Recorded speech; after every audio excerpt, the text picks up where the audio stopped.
முதலமைச்சர் அமைச்சர் பதவி வேண்டும். தாவேகாவுக்கு ஆதரவு வழங்க விடுதலை சிறுத்தைகள் கட்சி கூட்டத்தில் நிபந்தனை. சட்டமன்ற தேர்தலில் திமுக கூட்டணியில் விடுதலை சிறுத்தைகள் கட்சிக்கு 8 தொகுதிகள் ஒதுக்கப்பட்டது. இதில் திண்டிவனம், காட்டுமன்னார் கோவில் ஆகிய 2 தொகுதிகளில் மட்டும் விடுதலை சிறுத்தைகள் கட்சி வெற்றி பெற்றது. தற்போது தாவேகா ஆட்சி அமைவதற்கு விடுதலை சிறுத்தைகள் கட்சி எம்எல்ஏக்கள் ஆதரவை விஜய் கோரினார். இதுகுறித்து விடுதலை சிறுத்தைகள் கட்சி நிர்வாகிகளுடன் திருமாவளவன் நேற்று ஆலோசனை நடத்தினார். இதில் பெரும்பாலான நிர்வாகிகள் விஜய்க்கு நிபந்தனையுடன் ஆதரவு கொடுக்கலாம் என்று குரல் கொடுத்துள்ளனர். அதாவது தாவேகா தலைவர் விஜய் பெரம்பூர், திருச்சி கிழக்கு ஆகிய 2 தொகுதிகளில் போட்டியிட்டு வென்றுள்ளார். இதில் அவர் ஒரு தொகுதியில் எம்எல்ஏ பதவியை ராஜினாமா செய்ய வேண்டும். திருச்சி கிழக்கு தொகுதி எம்எல்ஏ பதவியை ராஜினாமா செய்யவே வாய்ப்பு அதிகமாக உள்ளது. அவ்வாறு ராஜினாமா செய்யும் தொகுதியில் திருமாவளவன் போட்டியிட வேண்டும். பின்னர் துணை முதலமைச்சர் பதவி மற்றும் ஒரு அமைச்சர் பதவி ஆகியவற்றை வழங்கிட நிபந்தனை விதிக்க வேண்டும். சிதம்பரம் தொகுதி எம்பியாக திருமாவளவன் இருக்கிறார். அவர் சட்டமன்ற தேர்தலில் போட்டியிட்டு வெற்றி பெறும்போது எம்பி பதவியை ராஜினாமா செய்வார்.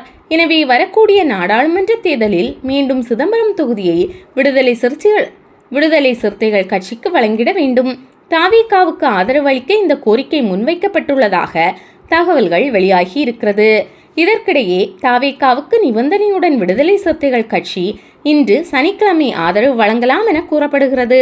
இந்த நிலையில் விடுதலை சிறுத்தைகள் கட்சி எம்எல்ஏ வன்னியரசு நேற்று தனது சமூக வலைதள பக்கத்தில் வெளியிட்டுள்ள பதிவில் ஆட்சியிலும் பங்கு, அதிகாரத்திலும் பங்கு, இது திருமா காலம் என பதிவிட்டுள்ளார். தாவேகாவுக்கு நிபந்தனை விதித்துள்ள நிலையில் விஜயை விடுதலை சிறுத்தைகள் கட்சியின் பொதுச் செயலாளர் சிந்தனை செல்வன் கடுமையாக விமர்சித்து பதிவு வெளியிட்டுள்ளார். அதில் அவர் கூறியிருப்பதாவது: தேர்தலுக்கு பிந்தைய அசாதாரண சூழலை கையாளுவதில் தாவேகா தலைவர் விஜய் தடுமாறி போய் இருக்கிறாரா அல்லது அவருடன் இருக்கும் 2ஆம் கட்ட தலைவர்கள் அவரை தவறாக வழிநடத்துகிறார்களா என கேள்வி எழுகிறது.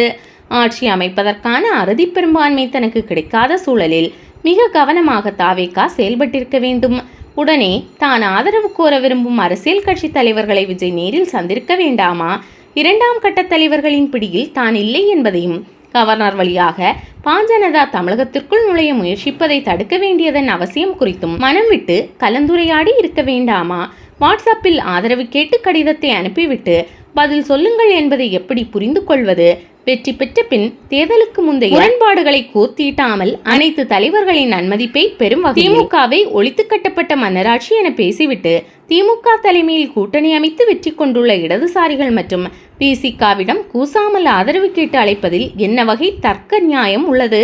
இவ்வாறு அதில் கூறப்பட்டுள்ளது.